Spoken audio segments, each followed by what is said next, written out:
Your Royal Highness, Ministers, ladies and gentlemen, dear guests, good morning and welcome to the first Danish Maritime Forum. Safety is at the heart of our business, and your safety is, of course, of essence. So let me start by directing your attention to the doors in the back of the room where you can see the water. Those with exit signs are all escape possibilities should anything happen while you're here. So now you know.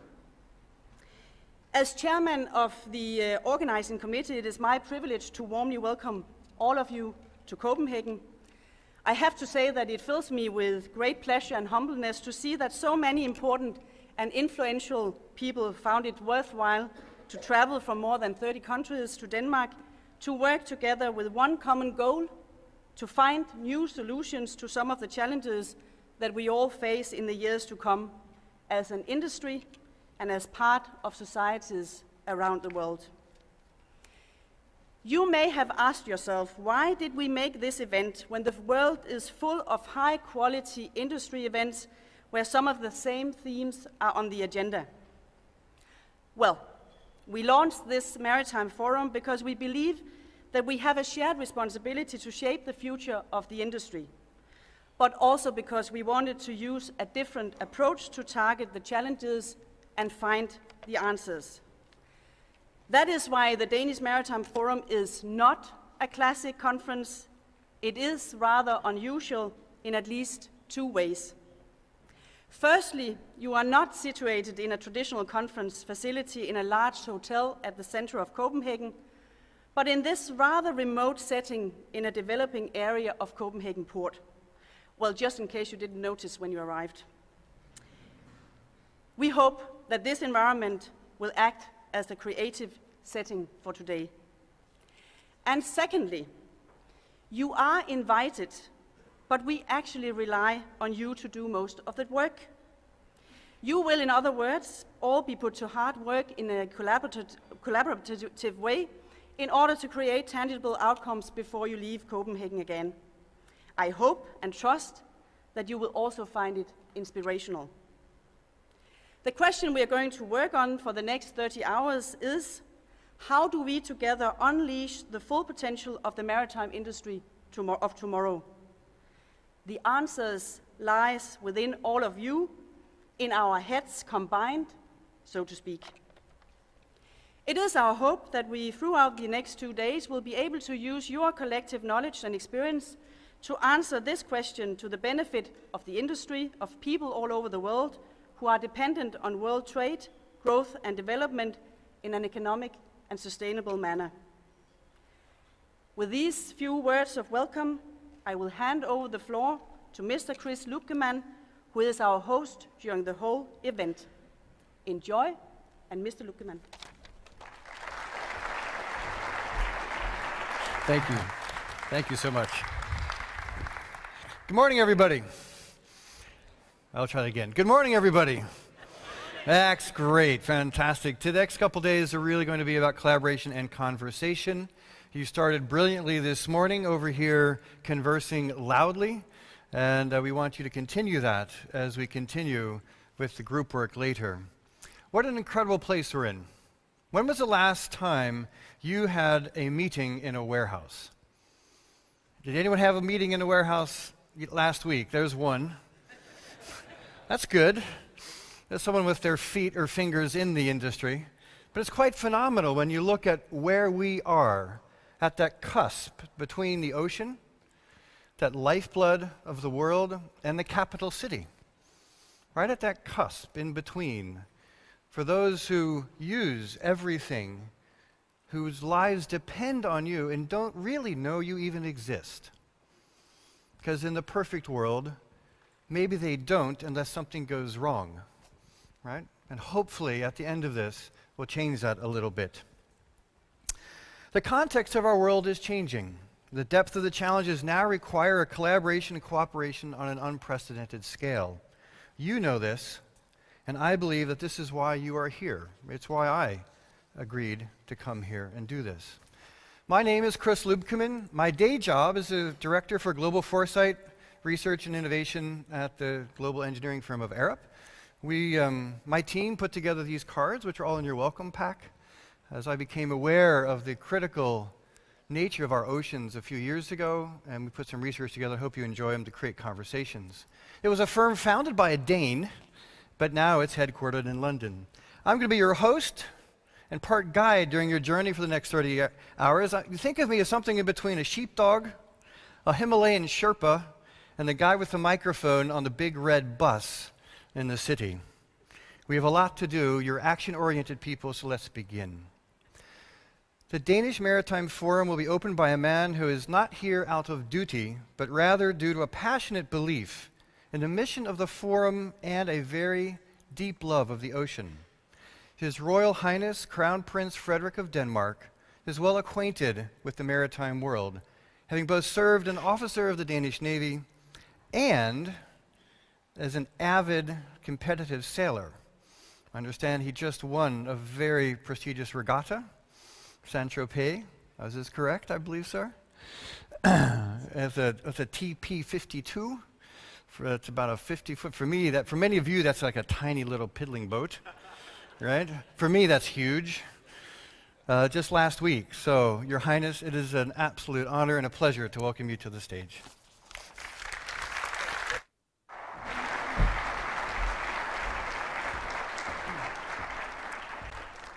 Good morning, my view here, and thank you for the words, Chris. It's all true, and it's not a fairy tale actually. But let's get to business. Excellencies, ministers, ladies and gentlemen, I'm truly delighted and proud to welcome you to the Danish Maritime Forum, and of course to Denmark and Copenhagen in particular. We are a nation surrounded and historically highly influenced by the sea.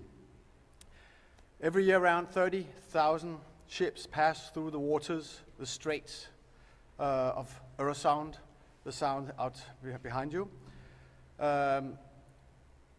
It's everything from small sailing boats, cruise ships, tank vessels and container ships. Now, navigating a ship is a demanding task, whether it is sailing from Shanghai to Rotterdam, New York to St. Petersburg, or just from A to B.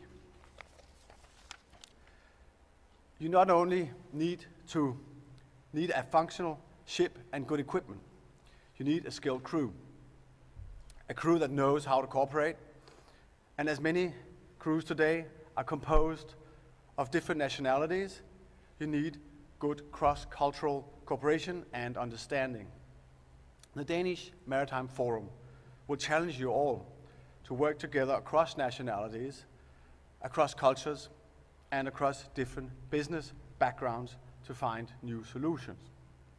Your task is to steer the maritime world through the waters of the future.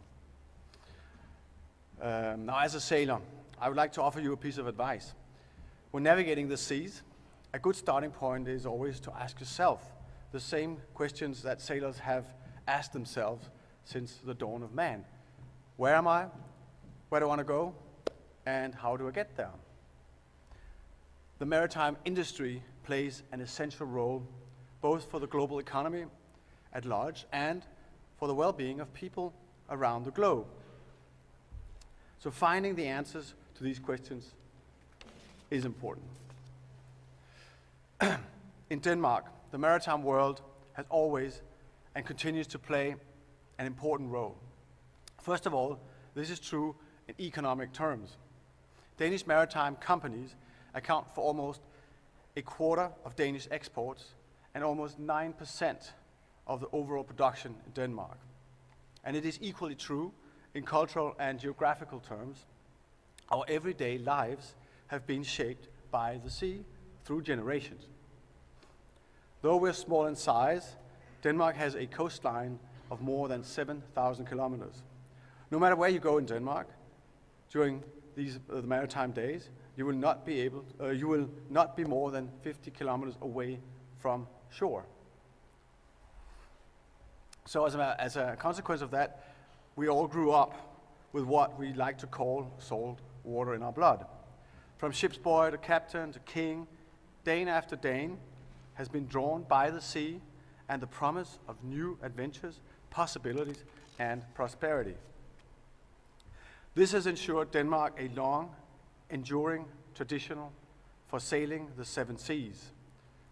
As a consequence of being tradesmen, Danes have brought home new goods and new impulses by ship from all over the world. This has shaped us and our country and has made it a tradition for Danes to continuously adapt to the world around us. At the same time, Danish maritime companies have helped shape the global maritime world. Today, you will find Danes working in all global maritime centers, both for Danish and foreign companies. Danish ships sail all over the world, and Danish maritime equipment is to be found on ships from Greenland to Australia. And in Denmark, as a consequence, we see ourselves as a nation highly dependent on good international relations, and thus our maritime cluster has developed accordingly. This event would not have been possible without the Danish maritime legacy. With these words, I now wish you the key stakeholders from all over the maritime world, a very, very fruitful and very inspiring Danish Maritime Forum. Have a very good day. Thank you.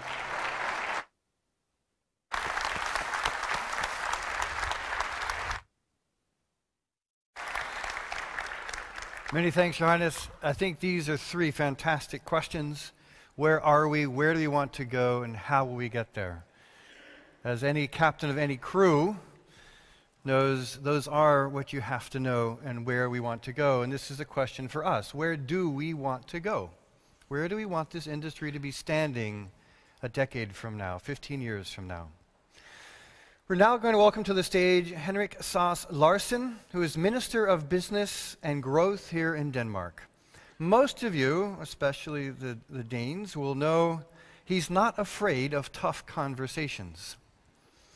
And he is a very strong advocate of reducing the administrative burden on business so that we can make a fluid and steady growth. He's responsible for both the Danish shipping sector as well as the Danish maritime industry. Mr. Larsen, the stage is yours.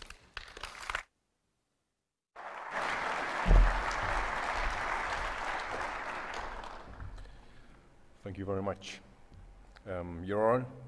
Your Royal Highness, Your Excellencies, ladies and gentlemen, it is my great pleasure on behalf of the Danish government to welcome you to the Danish Maritime Forum, to Copenhagen and here to Nordhavnen. Nordhavnen, Copenhagen's northern harbor, where we are assembled today, is one of the old industrial parts of Copenhagen. This location was once established to meet the demands from the growing maritime industry in the 18th century.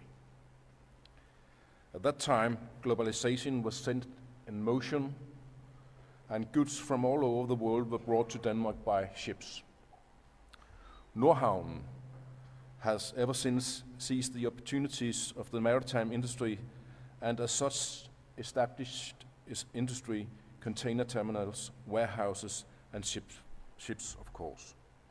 And therefore, Nordhavnen serves as a small-scale reminder of the topic you are about to deliberate on during this conference: how to unleash the potential of the global maritime industry. As many of you gathered here today know, the maritime industry is the backbone of a globalized economy. Goods are produced in one part of the world and shipped to consumers thousands of miles away. I'm sure the importance of the industry will continue to grow in the future.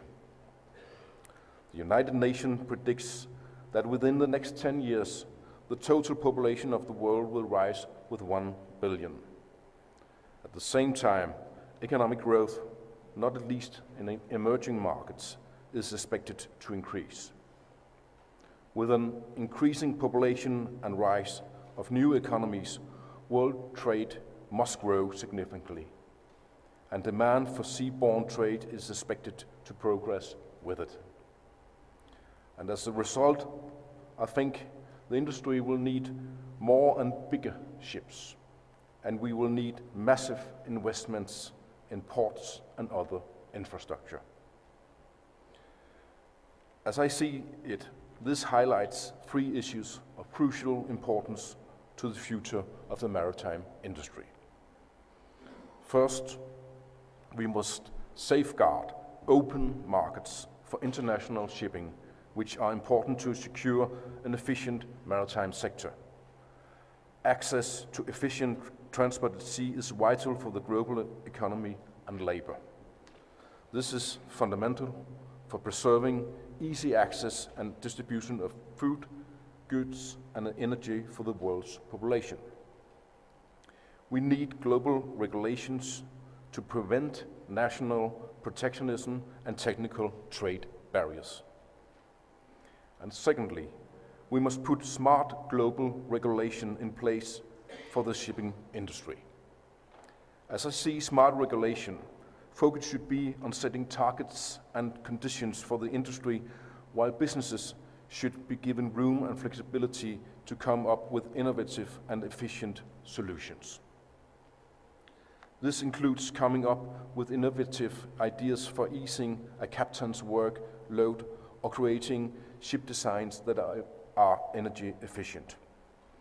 Government should set targets and leave innovation to the maritime industry.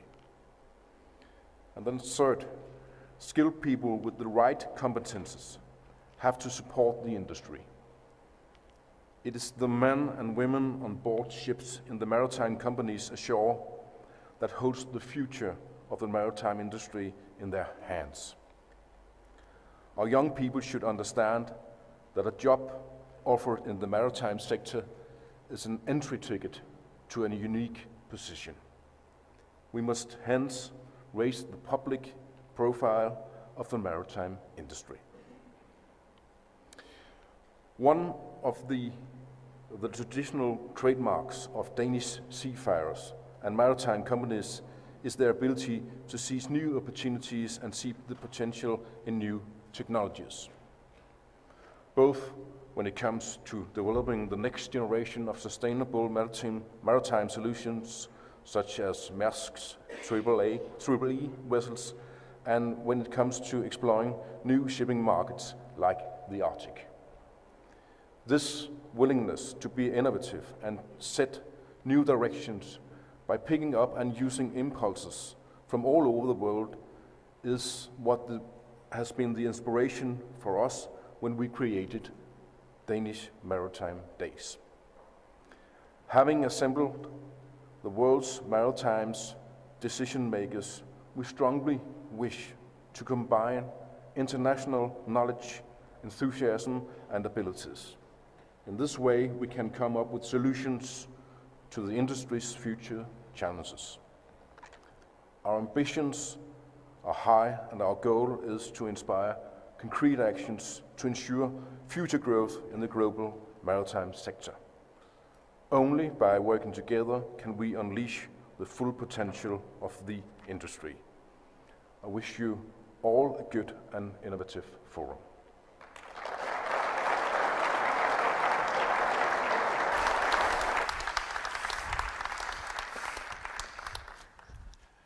Thank you very much, Minister Larsen. Innovation. Innovation takes dedication, takes ideas, takes conversation. And again, this is what we're hoping you will do to help unleash that potential. Many thanks for these opening, gentlemen. We're very fortunate also to have ministers from 4 of the world's leading shipping nations with us today. And if I could ask you 4 gentlemen to take the stage now, please. Yep. Come on. Come on up. Come on up. I'll introduce you in just a second here. Mr. Bo, Mr. Muto, I think if you would mind coming here. Thank you. You get there. Then I believe you are the next one. Victor here, and you're there. Thank you very much, gentlemen. So, China is indisputably one of the world's leading maritime nations. It has some of the busiest ports in the world, due to in part to the size of its import and export markets. It also has one of the largest fleets in the world and lists as in the top 10 globally in terms of registered flags. Of course, it is also now one of the world's largest shipbuilding nations. Our minister will be speaking in Chinese, so now is the right time to find your headphones. Before I say the next 6 words, you're going to need those headphones. You will need to be on channel 1, unless you speak Mandarin, and then you don't need them. And if you speak Mandarin, you can also listen on channel 2 if you want to hear it through that. So, are we looking pretty ready? I see we've got about 60, 70, 80%, 90%. I think we're about ready to go. Here we go. It is with great pleasure and an honor for us that I welcome to the podium Vice Minister for Industry and Information Technology from the People's Republic of China, Minister Su Bo. Minister, the podium is yours.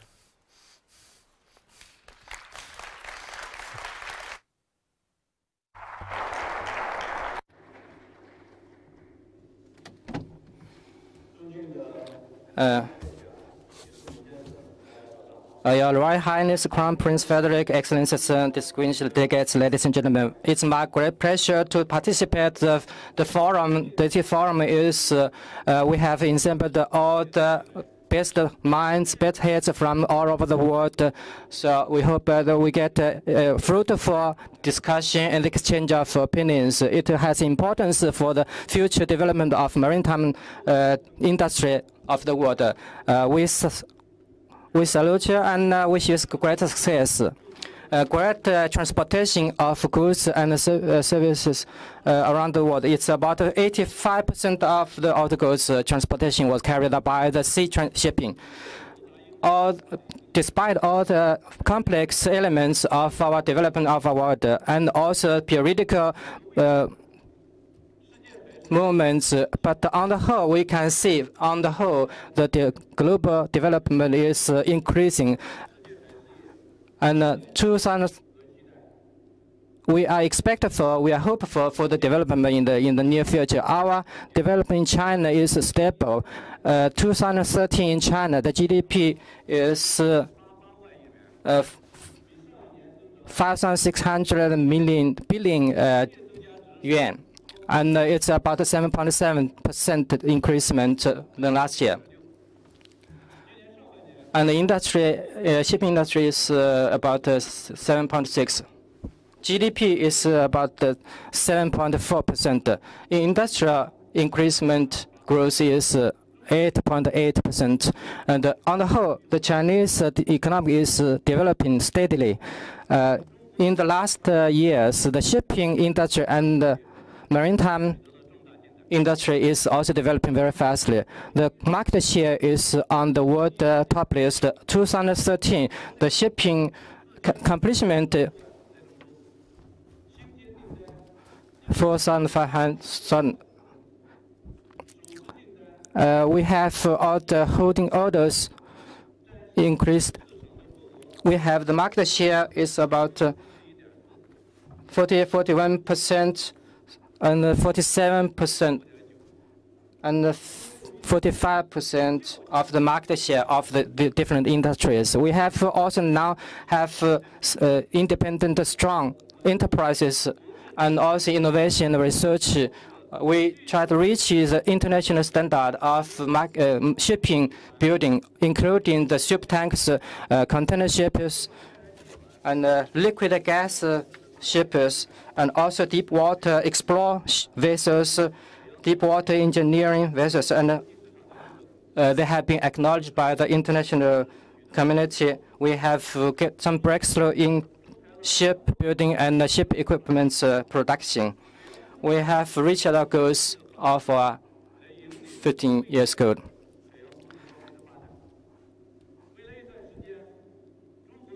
In the coming years, our Chinese shipping industry will raise the standards of technology and quality.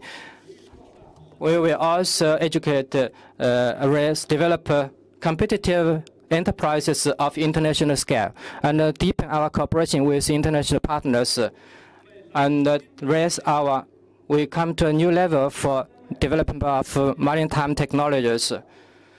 And Denmark is one of the leading maritime nations on the world, leading in many sectors in shipping and design and engineering. The cooperation between Denmark and China has a long history behind it. We have very good results. 2014, April, during the visit by the Danish Queen in China, President Xi Jinping of China had a meeting with the Queen of Denmark. We signed a memorandum of understanding green marine technology shipping industry. This is a signal for a new era of the cooperation between the two countries. We like to strengthen our government dialogue and information exchange, and to strengthen our technology cooperation in research and standardize market exploring and personal education. And I had this morning also had a meeting with the Minister of Denmark in Economic and Growth. We have signed, we agree that we will open a seminar for government and enterprises and experts, a seminar in Shanghai next year, the first half of year next year, to strengthen our cooperation with Denmark. So maritime is facing internet globalization trends, and exchange and cooperation is essential. So we China like to cooperate with every partners to get to win together with all partners, and wish the Maritime Forum success. Thank you very much.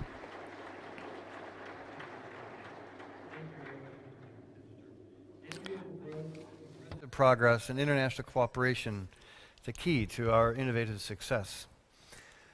Our next minister is from Japan, the world's second largest shipowning country, and among the top 10 flags of registration based on tonnage. The Vice Minister for Transport, Mr. Hiroshi Muto, has dedicated his life to public service and has worked in a wide variety of roles within the Ministry of Land, Infrastructure, and Tourism. Minister Muto, the podium is yours. Thank you.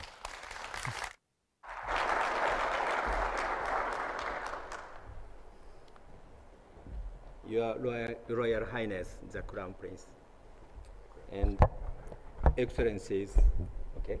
Yeah, there we go. Distinguished delegates, ladies and gentlemen. It is a great honor for me to be here today, and I would like to express my sincere appreciation to the government of Denmark and all concerned for having organized this forum. In the maritime field, international discussions take place at many platforms, such as the International Maritime Organization and the Consultative Shipping Group. Though we have many platforms, I believe this forum gives a new dimension, that is to offer an opportunity to consider the long-term maritime issues with stakeholders from government and private sector. It is expected that demand for international maritime transport will increase with the expansion of the world economy and globalization of economic activities. Being a key player to the growth of the world economy, the maritime industry itself must not be a bottleneck in the growth. The maritime industry as a whole is expected to address this increasing demand. In doing this, the maritime industry may face many challenges. Through this forum, participants can identify and share the long-term challenges and consider and implement solutions through coordination. Japan has one of the world's leading maritime industries, including shipping and shipbuilding. I believe that it is Japanese responsibility to be a leader in figuring out undefined challenges in the maritime field. Japan would like to participate actively in the discussions at this forum. In closing, I would like to extend my best wishes for the success of this forum and the sound development of maritime industry. Thank you very much. Thank you. Fantastic. Mr. Muto, thank you very much. As you said, relieving bottlenecks. One of the phrases I like to think of is everything inconvenient will change. If we think about in our industry, where are the points of inconvenience? Because in time, they will change. And I think this is also one of the conversations for the rest of the day. Russia has been by necessity an Arctic pioneer in many ways over many, many, many years. It is now leading the way in both developing offshore in the Arctic and in developing the use of the North Sea route. Before his appointment as Deputy Minister for Transport in Russia, Mr. Viktor Olersky, did I do okay? Okay. Worked as an engineer and chairman of the board for a variety of shipping companies. He's also been awarded the State Medal for Distinguished Services in Maritime Activities. So let us welcome Mr.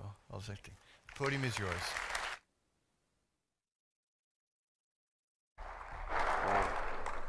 I believe it won't be boring. It's okay? No. Your Highness, Excellence, distinguished guests, good morning. In this intervention, I would like to focus on the developments in the global maritime industry for the nearest 15 years, till the 2030. Excuse me 2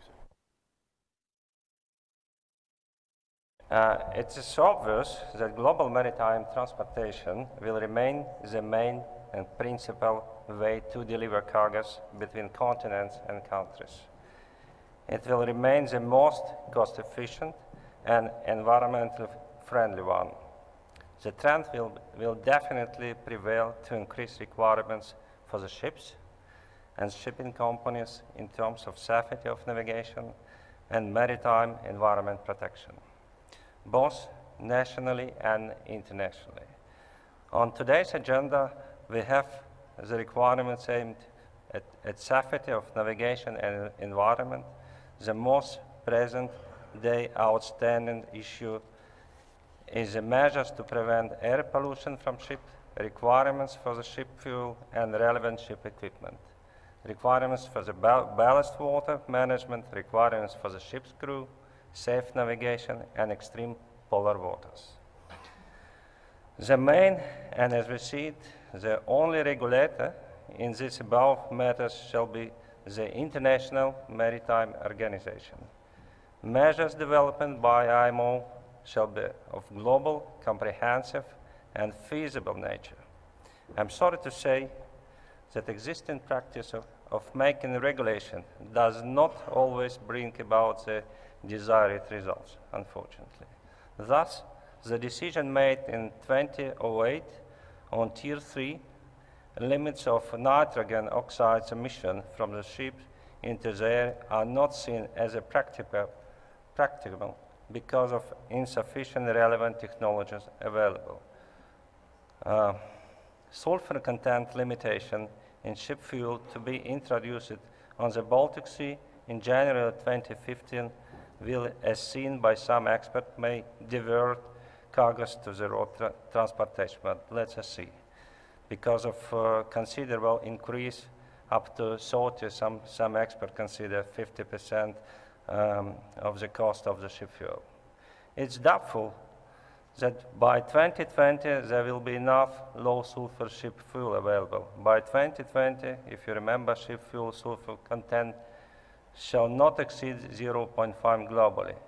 If there is enough fuel in the physical sense, its high cost may result in low cost efficiency on certain kind of transportation. It's our opinion that IMO shall not actively access the availability of the required ship fuel to timely reach the adequate decision. Today, IMO is considering measures to limit greenhouse gas emission from ships in addition to the measures to enhance the ship energy efficiency. We are confident that any new measures and limitation can only be adopted after a comprehensive review of both the existing emission and the consequences of the envisaged decision. From the economic perspective, the days is tough time for shipping. Bunker prices are substantial. The freight market is quite uncertain and unstable. Lack of human resources, and on the top of that, requirements are getting more stringent. Business activity in such conditions may be stimulated by diversification of transportation routes. Arctic routes such as the Northern Sea route are seen in the light as promising development, of course, within limited season and for certain type of cargo to transport. In the Arctic zone, environmental safety of the dynamically growing Northern Sea route, NCR, seen by Russian Federation as of paramount importance. The Russian legislation has been amended to introduce transparent requirements for ships navigating within the NCR to provide safety conditions, daily monitoring of the ship position. Ships are provided with the required data on the ice, navigation and weather condition on the routes. Introduction of the system of electronic documents has facilitated the procedure of obtaining the permission to navigate the NCR for Russian and foreign flag ships. 36 ships made transit voyages and in the NCR in 2013 with a global total amount of about 1.2 million tons of various cargoes carried. Of course, not too much, but it's on the beginning. They stayed within the NCR during the transit voyages between 7.4 and 20 days. In the optimistic vision, cargoes flow in the NCR may reach up to 60 million tons by 2030. Of course, mostly having Arctic offshore origin, not transit. The Russian Federation, along with other member states in the International Maritime Organization, is involved in the development of a draft mandatory code for the ships operating in polar waters, providing all our developments, achievements, and experience accumulated in this field. The Polar Code standards shall ensure safety of ship navigation in polar seas, protection of polar water areas from pollution, but they shall not become the set of the rigid prohibiting measures that will prevent shipping companies from using the northern route for transporting cargoes from Europe to Asia regions and back.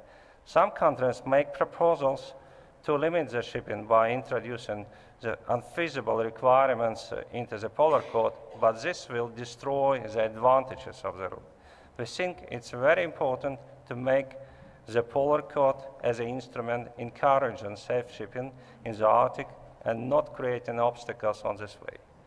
From the other side, it is obvious that any new technical requirement lead to industry development, and we know as Russian regulators in shipping, we do the same, speaking honestly. Just pace of the implementation does matter. And last, we do respect maritime legislation and will execute it, making owners to suit the requirements. Thank you very much. Thank you very much. Thank you. The youngest nation on the stage is Singapore. This small island nation became one of the busiest ports, has become one of the biggest ports in the world. It offloaded, I think, around 33 million containers last year through its port. And Singapore is one of the top 5 flag states in the world. Before being elected to Parliament, Mr. Takyu Liu, did I say that? Yeah, close enough? I'm sorry if I didn't. Served to the, excuse me, served in the Republic of Singapore Navy, where he rose to the position of Chief of the Navy, before being awarded the Public Administration Medal in 2000. Mr. Liu is appointed to the Chief Executive of the Maritime and Port Authority of Singapore in 2003 and Minister of Transport in 2011. Mr. Liu, the podium is yours.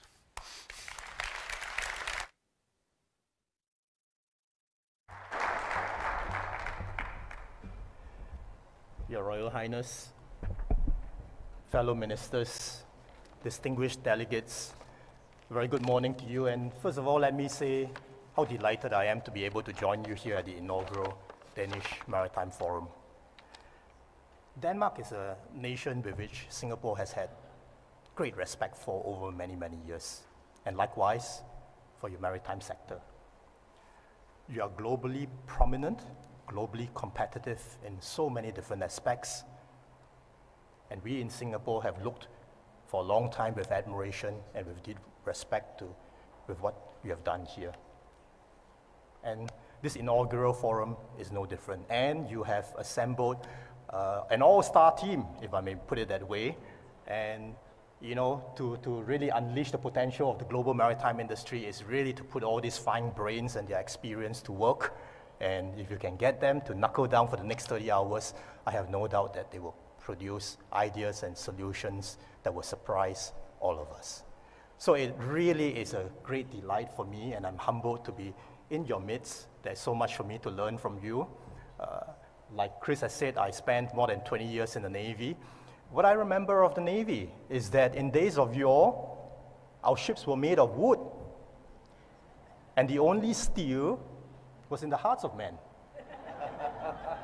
Today, ships are made of steel, but certainly in the Navy, and I have no doubt in the maritime industry too, it is still the steel in the hearts of the crew that will make the difference between life and death, between mission success or failure.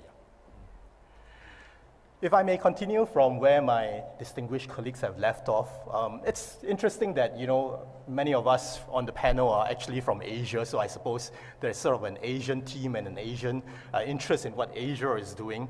And my first remarks, therefore, would really be about Asia. You've heard a little bit about the growth rates, very impressive in China, 7.5%. In India and Indonesia, it's above 5%. And Asia as a whole, it's about above 6%. So very impressive growth rates. I think the conclusion that we've come to is that the center of gravity for global manufacturing has shifted to Asia. Quite clearly so. Started after World War II with the revitalization of Japan, continued with the opening of China in the late 70s, and today, I think undoubtedly we have a situation where the center of gravity of global manufacturing is over in Asia. I think it is possible that in the not too distant future, the center of gravity for global consumption is also going to be in Asia. The center of gravity for global consumption, whether it's of services or goods, will likewise be shifting to Asia. And so the importance of Asia as maritime centers will grow. And indeed, if I draw your attention to a recent report that was published by the Baltic Exchange in collaboration with Xinhua News Agency from China, it is called the International Shipping Center Development Index, published only a couple of months ago by Baltic Exchange. And of the top 10 shipping centers in the world, 5 are out in Asia, 3 in Europe, 1 in the Middle East, and 1 in the US. So I think that really paints a picture of what is happening in terms of the massive global trends. A second is that I think if we look at global trade, and if we believe that, well, over the next decade and a half, it could grow at maybe on average 4-5% per annum, then we are really looking at a doubling of global trade by 2030 compared to what it is today. So possibly, therefore, a doubling of global trade by the end of the next decade compared to what we are today. Well, what it means is that the shipping routes are going to be more crowded than ever, and we'll talk a little bit more about that in time to come. But I also think it means that what Minister Olersky have mentioned about the opening of new routes, of which the Arctic is probably the most interesting, is going to be something that we all have to watch very carefully. Again, I will come back a little bit to that point. Third, I think, is that there is that quest for cleaner energy, not just in terms of the fuel that we are using for our ships, but overall for the domestic sectors, for energy production and utilization, we are looking at cleaner energy. My belief is that coal will still continue to be the dominant generator of electricity. Coal, still the dominant generator of electricity, but there will be a heavier reliance on LNG, and compared to where we are today, the growth of our reliance on fuel oils will be lower. Okay. And I think that will portend some very interesting trends for both wet and dry bulk shipping, as well as the kind of tankers that we may be building for the future. So generally, center of gravity for shipping, for manufacturing, for consumption, heading to Asia.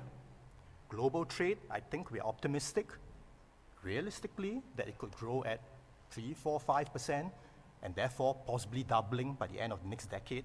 And I think also a quest for cleaner energy, both to fuel our ships as well as to generate our electrical supplies. What it means, therefore, I think firstly, is that it will require a significant investment in port infrastructure. Okay? Already we see bigger ships, and here again I commend Denmark because really the largest ships today in the world was conceived and designed here, I believe, in Copenhagen. And it really is changing the face of shipping across the world. But what it means is that you have bigger ships, you require longer berths, you need more advanced cranes, you need more intensive operations to prepare and to turn around the containers within that given time period. And also what? The shipping lines would like volume discounts, right? Because they're bringing larger volumes to the port, while the port requires heavier investment in infrastructure and, not the most optimized ways of using the existing berths that are designed for smaller ships. But at the same time, they are faced with the challenge of having to give volume discounts to a shipping industry that is hurting. So that's one. But the truth is that there is going to be competing demand for this infrastructure money. Hospitals, schools, housing, public transportation, all requiring massive investments in cities around the world. Will there be enough? Will port infrastructure command that same level of attention? Or are we going to be faced with significant bottlenecks in major ports around the world? So that's really important. Will the development take place in a timely manner? Or are we beginning to see, as we have seen in recent years, that infrastructure growth is going to lag somewhat behind demand? So that is the first point. The second point is that I think port infrastructure is not just about berths and cranes and so on. I think it is also thinking through, are we going to stay with 380 Sandy Stook? Or are we on the cusp of an advent into alternative fuels like LNG? Maybe not yet. Maybe we're jumping ahead of ourselves because today the use of LNG as a fuel is not as cost effective as 380. But we know that the IMO is serious about introducing and is heavily championed the use of low sulfur fuels. And so over time, whether as a result of tightening supplies, as a result of increased cost in that traditional fuel mode that we have been accustomed to, we may well see a shift to cleaner fuels. And so it is the responsibility of global hub ports around the world to come together and try and harmonize the specifications that we will need both at the shore and the ship end in consultation with the industry to make sure that we can prepare ourselves for that future. I don't believe it is going to come in the next 5, 10 years. But my belief is that just as we have already seen the use of LNG for ships that are tethered to a particular place like ferries and so on, and a gentleman, maybe I better not name the company, was telling me that they are actually building PCCs, pure car carriers, using solely LNG, all right, as well as LNG barges. So you're going to see some of these developments from around the world. Or like UASC, building their 18,000 TEU ships fitted for, but not yet with LNG, fitted for already. Looking to a future when they believe that within the lifetime of the ship, there will be that transition because bunkering ports around the world will be increasingly readying themselves for this alternative.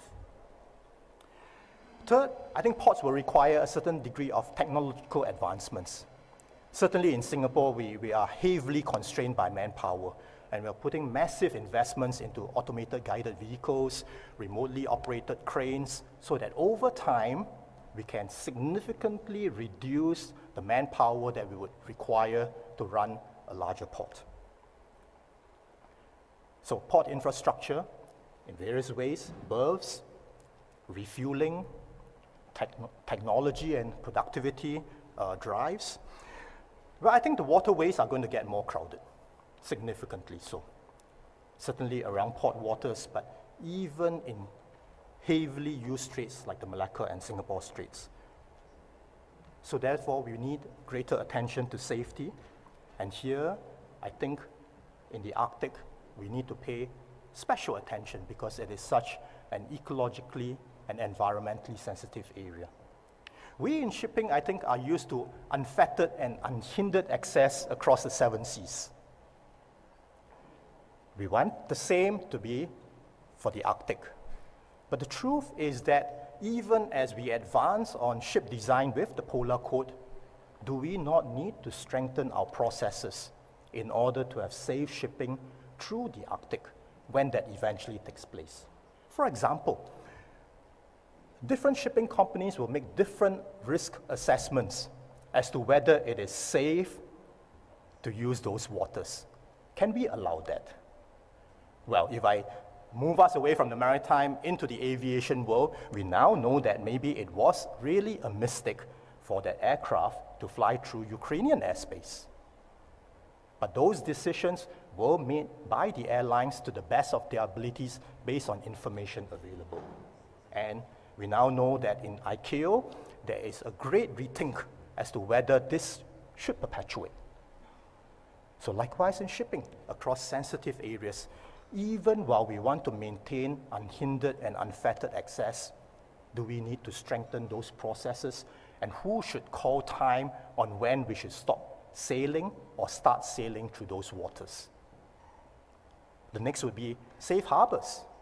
Are there safe harbors within reach of disabled or vessels in distress?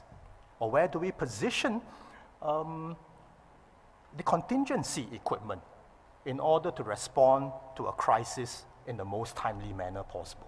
So I think that there are quite a number of issues and processes that we need to think through as we develop new routes, but also as we increasingly pay attention to issues of safety in more crowded and congested waterways. The third, of course, is that as we expand the global maritime fleet, we need a future-ready workforce. Will we have enough manpower?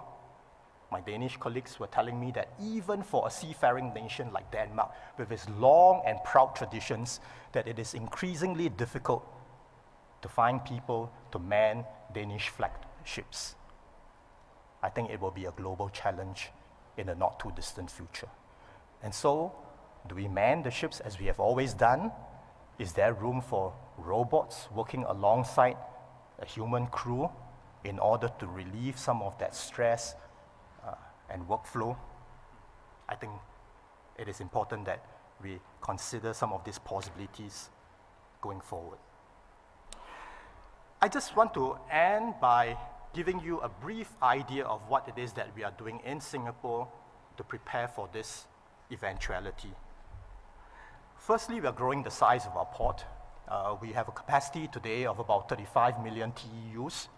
By the end of the decade, we'll grow that to about 50 million TEUs, but it will be in 2 locations. And hence, the inconvenience of inter-terminal haulage will continue to be something that will exist in our system for a number of years. But we believe that beyond the 2020s, we will start moving and consolidating all the terminals into one location in the west of the island and building that eventual capacity up to 65 million TEUs. So that's what we are aiming and preparing ourselves for. We are also making massive investments in technology, and the CEO of PSA, Mr. Tan Chong Meng, has been invited to be part of the Danish Maritime Forum, and he'll be happy to talk to you about the work that they're doing in automated guided vehicles, on remotely operated cranes, and so on, all with the intention of really increasing significantly the productivity that we need to have within the Port of Singapore. And third is that we are making serious preparation for LNG bunkering, working with a series of like-minded ports around the world, in the belief that it is not just fueling at one location that will allow this switch to take place, but really it is a series of ports providing high-quality fuel on a reliable basis that will allow this to happen. As a government, we are keeping our doors open to good ideas, to the inflow of people, to feedback from you. We are watching our cost very carefully. We are maintaining stable, pro-business policies, which I believe are really, really important to the maritime industry because of the significant investments that are made over a very, very long time frame. And finally, we are investing significantly in our people to grow the manpower and talent pipeline that we believe is needed not only for the jobs at sea, but increasingly so for the jobs that are ashore. So on this note, let me thank you once again for this kind invitation for me to participate in the Danish Maritime Forum. I'm indeed delighted and honored to be here, and I wish you every success. Thank you very much. Thank you very much.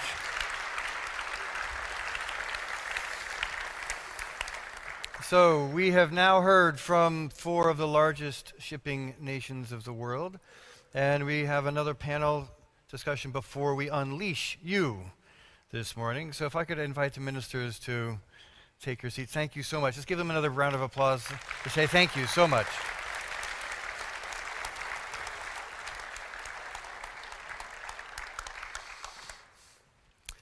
So here's a question for you. How many of you will still be in post in 2030? Hands up, you're still going to be same job, same... There's 4 of you. I think there's 1 in the front row. You know, you got a job for life, man. I don't know, but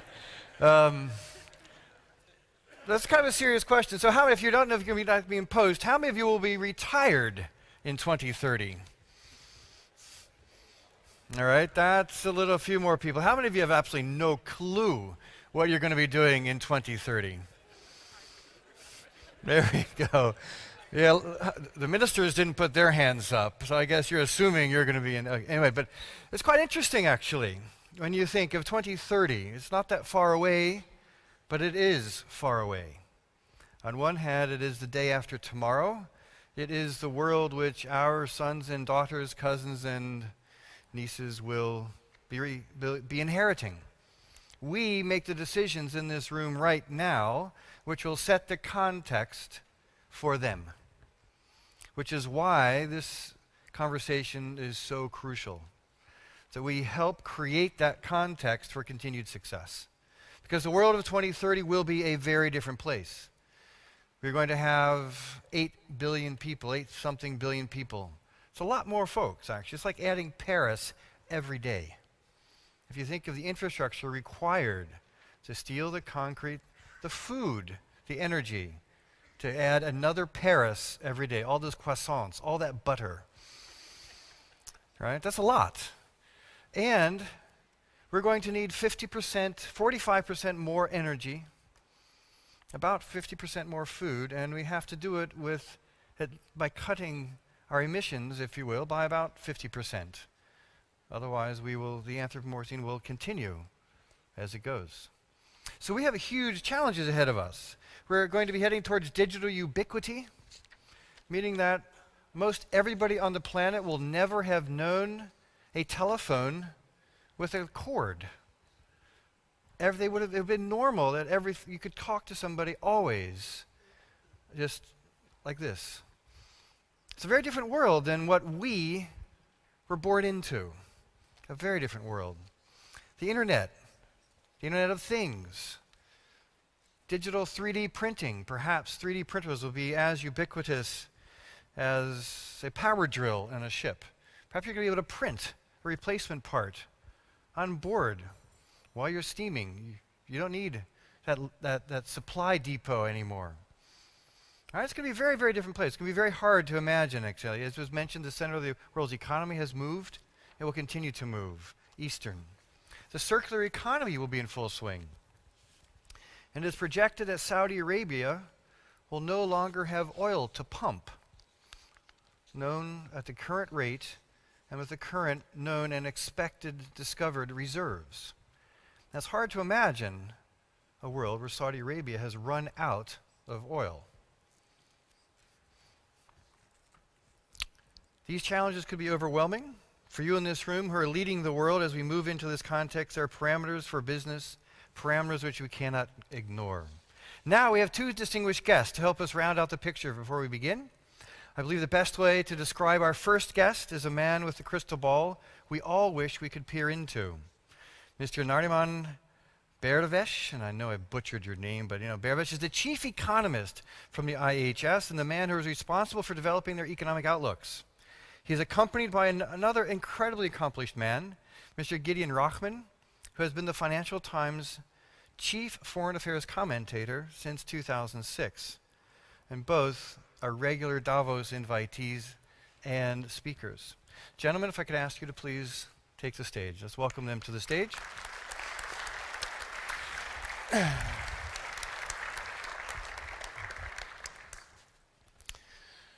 So we have only about 25 minutes, which I wish was about an hour and a half for both of you, because we have a lot to talk about. Mr. Behravesh, what is your take on this, on the global economy, the global maritime industry as an economist who has that crystal ball? What's your view? Well, let's just look at history just for a couple of seconds, and I'll do a little bit of a projection. We've come out of a period, this was from mid-'80s to mid-2000s, in which the global economy boomed and trade boomed. This has been called the second golden age of globalization. It was a period in which the shipping industry did incredibly well. But then it came to a halt briefly, and then it's been growing much more slowly. This was for two reasons, one of which has been talked about a lot, the other not so much. The first is, of course, the so-called Great Recession, in which countries like the United States and the Eurozone took on too much debt, and in the process of deleveraging, as it's called, reducing that debt, they've been growing very slowly. The US is most of the way through this process, doing better than Europe, which is not doing so well. The second issue that has not been talked about quite as much is a very sharp deceleration in the growth of the emerging world. Only 5 years ago, there was this view somehow or other that the emerging markets were going to be the saviors of the world. They were going to be the engines of growth. And that has turned out not to be true. Many of them are struggling. Some of the biggest are struggling right now. Certainly China is growing 7.5%, which is better than most. But that's slower than it was just 5 years ago. So even China has slowed down quite a bit. And so for those two reasons, what we now have is a situation in which trade growth has decelerated. Just to kind of give some numbers here, some hard numbers. Before the Great Recession, sort of in that 2 decades of the golden era, trade grew about twice as fast as output. So GDP, world GDP 3.5%, trade growth 7%. Recently, in the last few years, it's been much less. That differential is a lot smaller. GDP growth slower at 2.5%, but trade growth only 3 to 3.5%. So you don't have that doubling in terms of growth between trade and output. So what's going to happen going forward? And I think some of the earlier speakers touched on this. Huge potential. There's no question in terms of consumption growth in Asia, consumption growth in other parts of the world, consumption growth in Africa. Africa is the biggest sort of untapped market in the world these days, beginning to grow. It's the second fastest growing region in the world. Doesn't trade a lot, but it could. So huge potential. And this is where I think the role of this industry comes in terms of educating regarding the benefits of free trade, very importantly, and encouraging and urging governments to do everything that's necessary to facilitate free trade, whether it's infrastructure investments, as we heard about before, or regulations, very important. A lot of free trade accords on the table. They seem to have stalled. Again, I think there's a lot that this industry can do in terms of urging that process forward, because the benefits from freer trade are, at least in my mind as a humble economist, unquestionable. Free trade has led to an increase in living standards worldwide, regardless of some of the sort of bad propaganda, let me say it that way, having to do with free trade. Free trade benefits huge numbers of people across the world. So I think that's a big role that this industry in particular can play in terms of kickstarting, if you will, the free trade process, in terms of tapping into that huge potential we see globally. Okay, so thank you for that. It's a great opening salvo. A few notes in there. Mr. Rachman. Well, I write mainly about international politics. So while my instinct is to look at this industry and look at the political conditions that have created this boom in trade and boom in the shipping industry that's gone along with it.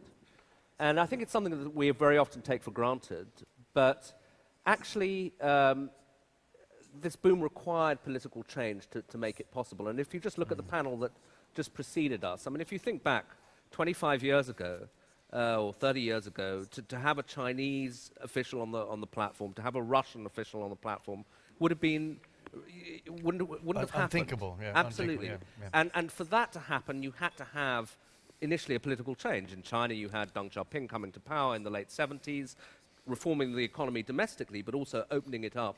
And this incredible transformation that now China is the world's largest manufacturer, one of the world's largest, possibly the world's largest trader now.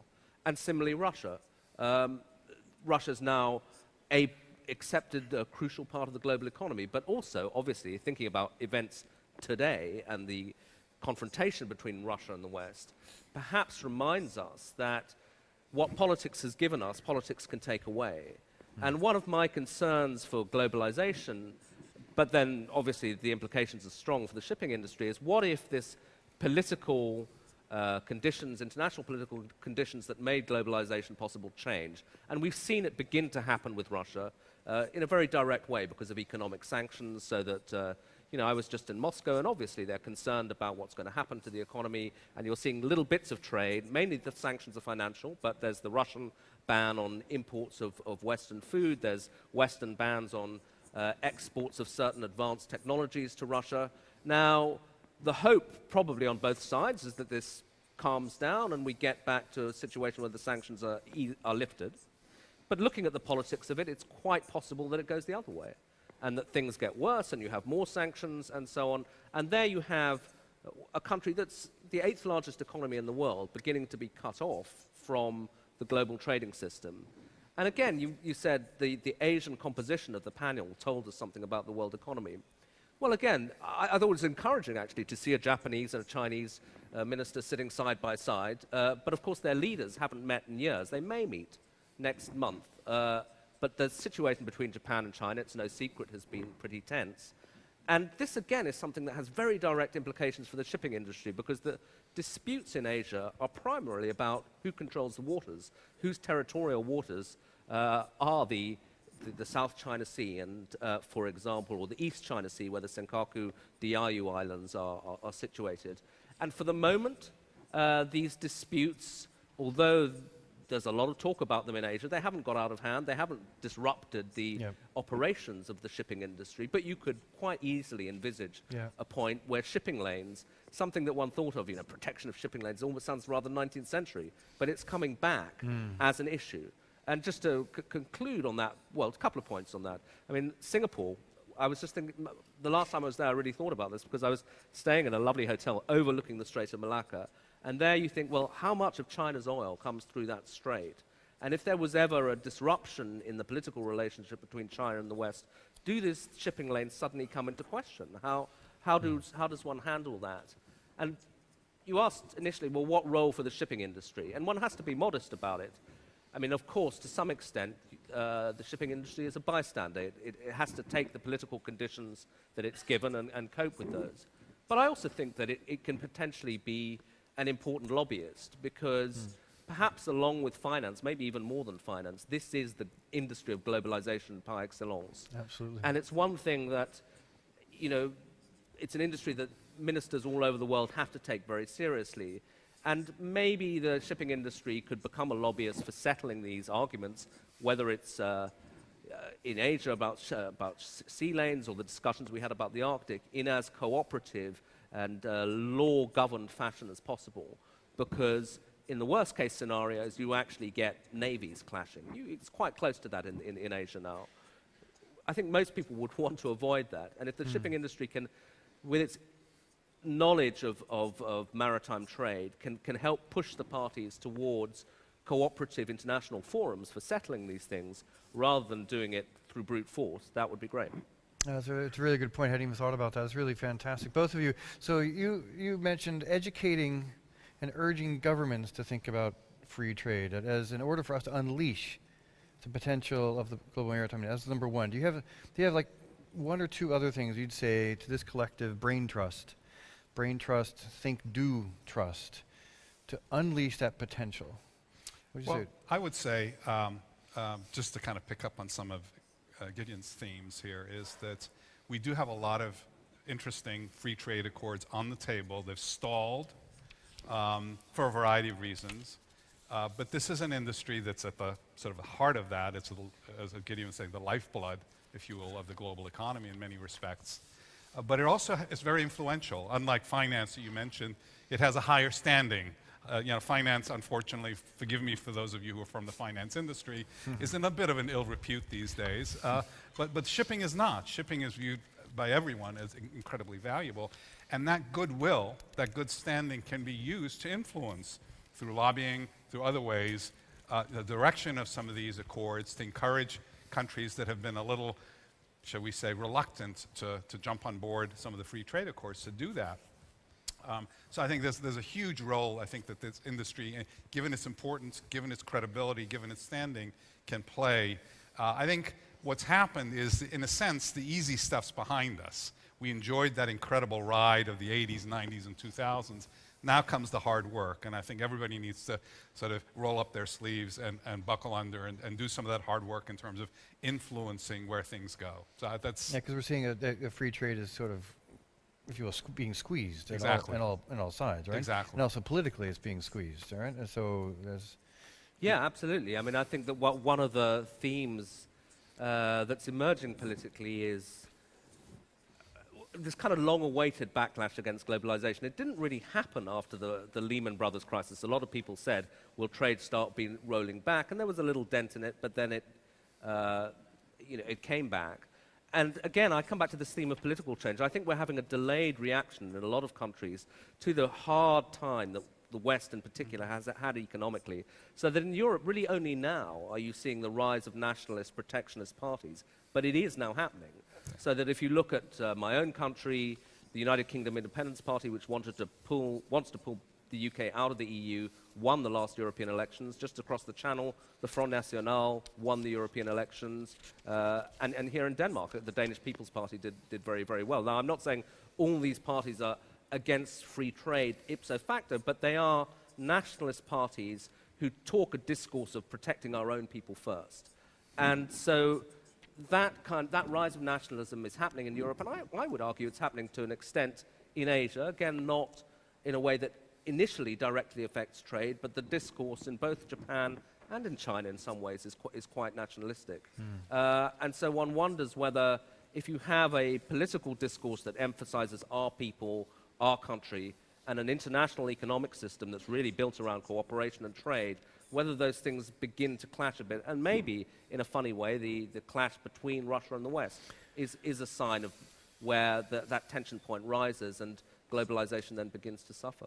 So really, and what you're also perhaps implying is that our group sitting here can be some of those arteries and veins which slip around and through that nationalism and continue to bind us. Yeah, I think so. I think or so. am I extending it too far? No, I mean, I think if you think of how politics works, I mean, politicians love symbols. They love things that are easy for them to grasp and easy for the electorate to grasp. So if they want to symbolize economic growth, they like to go and open a car factory because it's easier than, let's say, the digital economy or something. Now, there ain't so many car factories to open in quite the same way. But shipping is another thing that, in a very kind of visible, graspable way, symbolizes international trade and growth. So for a politician or a voter, a booming port is a sign that things are going well. Yeah.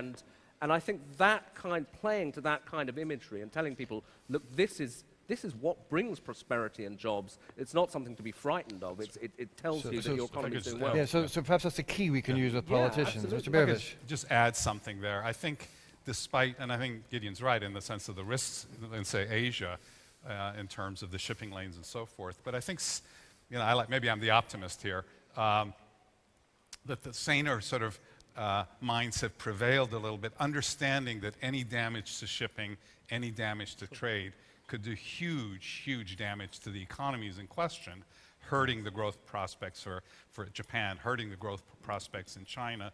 So, I tend to think that eventually, even though the risks are there clearly, that we will start to see some easing of those and a return to a world in which trade does become an engine of growth again. Yep. Yeah, I mean, I think one way of thinking about it is whether politicians in Asia look at what's been happening and get a fright and say, look, this is crazy. Our formula for 30 years and more has been peace and prosperity that follows it, and let's stick with that. Or whether what we're seeing now is a sign that actually times have changed. Yeah. And it's really too soon to tell. But I think actually I'm, in the end, more on the optimistic side because I think it's too Let's all err on the optimistic side on this one, okay? Yeah, I think we're all going to be in agreement on that one. I want to change another question. Africa.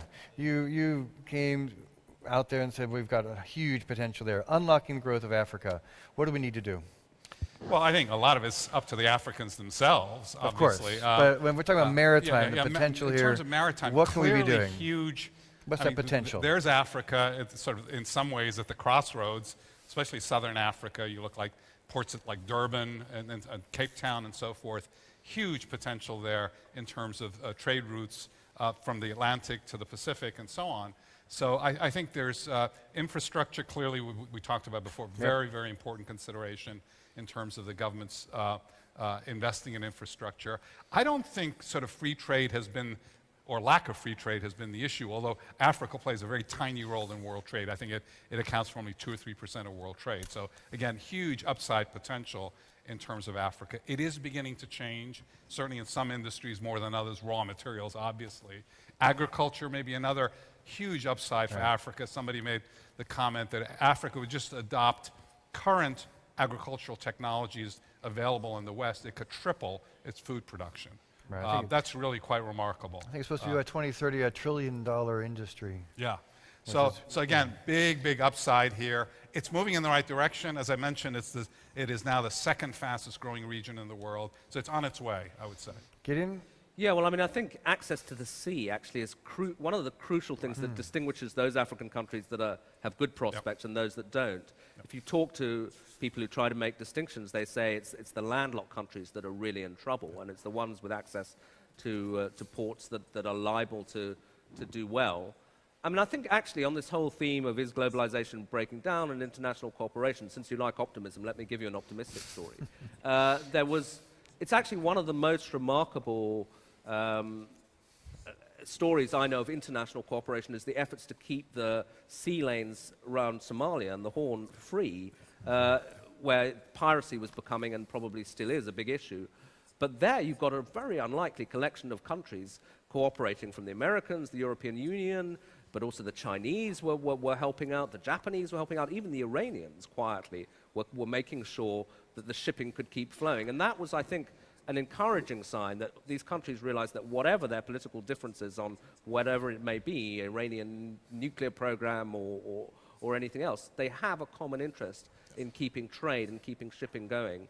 And, you know, with luck, that's the kind of thing that if one were to ever see another threat to a crucial shipping lane, that kind of cooperative, we have a template for that kind of cooperation now. Okay. So one of the themes we heard earlier implied was around infrastructure and how we can begin to think about meeting the infrastructure needs, which we're going to double trade. How in the heck are we going to do it? One of the issues is financing, the other is the issue of political will. Do you guys have any thoughts on that? Well, I think the need is clearly there. The issue in the end is financing, I think, and I mean the real constraints financing, whether it's done domestically, whether it's done, especially for the poorer countries, through multinational organizations, or, very importantly, I think this is where the industry comes back in, through private-public partnerships. I mean, that has worked in a number of ports, in a number of areas. Certainly in the U.S. it has, in other parts of the world, maybe to a lesser extent. But I think the industry does have a role here in terms of certainly encouraging it, but also in helping out, in helping finance. So I think there are specific ways, I think, that we can think about. Okay, Gideon? Yeah, I mean, I'm not an expert on the financing side, so just a small point. I mean, I think there's something you can think about, which is the soft infrastructure, by which I mean standardization of procedures and also clearing out issues like corruption and so on, because you hear stories, obviously some ports are a bit of a nightmare to get through, others, Singapore for example, people expect everything to run very smoothly, and you can see in, say, industries like finance, the comparison I made earlier, efforts now to introduce in a much more serious way international standards of practice that really do apply across the world. And if you can somehow standardize port procedures so that people know what they can expect, that they're not going to run into all sorts of unexpected problems, I think that in itself makes trade much easier. Okay, so in the last closing seconds, and I didn't warn you of this, I just thought I wanted to do it right now. Here we have, as I mentioned before, the brain trust, the action trust, the CEOs, the leaders of the lifeblood of our country. The advice, the fatherly, the sage, the crystal ball advice, which you would give to us for the next 27 and a half hours in a sentence or two, what might that be? What I would emphasize is what I was saying earlier, which is think about ways in which this industry can actively participate in guiding the direction of things like free trade accords, in guiding the direction, maybe helping finance things like infrastructure, including soft infrastructure in terms of the regulations and so on. I think this industry can play a vital, crucial role in directing that future. Obviously, there's certain things that are out of control of people in this room, but there are other things that are within control. So I would urge a focus on that in the next day or two. That's fantastic. Thank you. Gideon. Yeah, I mean, I think that's the right lines to go. I don't know whether it was you or somebody else said to me, well, you know, shipbuilding, shipping tends to be a very inward-looking industry, and who can blame people for that? And when times are good, you concentrate on your own business and getting on with it, and that's what businessmen are meant to do. But if they're after this financial crisis and with these rising political tensions that I've discussed, I think we're now in a situation where you probably do need to start paying a bit more attention to the outside world and the environment that you need to operate, and to lobby for that a little bit more. And I do think that the shipping industry is in an unusually good position to do it because, as we were saying, finance is now the subject of regulation and suspicion. People are less willing than they were, say, 10 years ago to listen to the chairman of Goldman Sachs or whatever. He's approached with a degree of suspicion. That suspicion doesn't yet apply to shipping. I mean, you can't be complacent about that because, of course, any industry can run into trouble, whether it's an oil spill or a poorly regulated operator or something. So a degree of care about protecting your image and self-regulation is really, really important. But if you assume that side continues to go well, then I think shipping is unusually well placed as an industry to lobby for free trade, to lobby for better regulation, and in the end, to lobby for the rule of international law. And those are things that I wouldn't suggest that people, even at the top of companies, spend a huge amount of time on it, but it's something that I think increasingly is going to have to move up their agenda. That's fantastic. Gentlemen, thank you so much. Let us give them a Thanks, Chris. Thank you. Perfect. Thank you so much. Thank you very much. So, active participation. Gentlemen, you could not have done a better job of queuing up what we're about to do. Both hard and soft. There are hard objects back there, and we are the software for the next steps. Our process is a carefully designed process. It is a wonderful team who has been putting this together and working diligently over the past almost 18 months, I think, since the inception to get this together. The goal, as you know, is to unleash that potential which is in this room and in the industry, and we're putting you to work now. You can't just go into a little room and sit around a table and get bored and drink water and wish you were someplace else. You're going to actually be in a little circle, and you're going to be working together. So we're going to give you an opportunity to express your ideas in smaller group conversations. There are several design principles which are very important for you to understand and how we're going to be moving forward. There's a few key words: connection, adaptation, co-design, iteration, and collaboration. So the journey is a very special one, and we need the slide for the journey up here. It's about examining the current and future conditions that influence the potential, as we've talked about. Tomorrow is going to be bringing all the pieces together and designing some solutions to try to create, not to try, but to create an action plan for the forum to work on over the next couple of years. We're going to be looking at challenges today, right next, to reach a common understanding of what the problems are that we're trying to solve. We're mostly going to be working in 6 topic streams. The groups which you have already self-chosen, this is your last democratic option for the day. The rest is now chosen for you. We're having some deep dives afterwards, after this working session, which I'm going to describe in just a second. We're going to learn from a few experts on selected topics that are going to help inform your conversation. And the last round for today will focus on the plausible futures, which you're going to create for 2030. You're going to be creating, in a very short period of time, a story about tomorrow. You're going to be looking at I won't tell you. So before we get to work, I'm going to give you a few other bits. We use music to signal the transitions. You will hear at some point that the music is getting so loud you can no longer talk. And that is your cue to no longer talk. All right? That means we're transitioning to another phase. You will have some guides who are there at the boards. Now, working in the breakout, you will be guided by written assignments, which are on, we call these hypertiles, and in some cases, you'll be guided by discussion leaders. Please use the work walls, which are those little teepees back there, to capture your thoughts. If you write things on little notebooks or little books, they will get lost because you'll take them with you and they'll be gone forever. Everything on the walls, then, we will be documenting, and you'll be receiving back at the end. There's a facilitation team who's behind the scenes helping to make everything happen smoothly. You shouldn't have to worry about that. Just as I said before, consider me your Sherpa, and my team will be helping to make sure that this gets to the end. Just go with the flow, trust us. We have summary writers who will be kind of summing up the conversation to capture the key insights, and they'll be listening to your group conversations. There is a photographer and a videographer who's going to be going around to take some images. All right? The videographer has the sound on off because this is Chatham House rules. We can talk about anything we hear here, but we are not to attribute any comments to any single person, any country, any company. It's very important. We can talk about what we've heard and what we've learned, but do not attribute it to any one person. And you'll see when we record it, it's all about the thoughts and what you're thinking about. And again, the video is with the sound completely off so that there's some visual recording, because we want to tell the world that we are thinking about the challenges which we are facing and they are facing. There's coffee over here on the window unto my left, and the restrooms are along the aisle even further back to the left. The security doors we've already talked about. And now, let's get to work.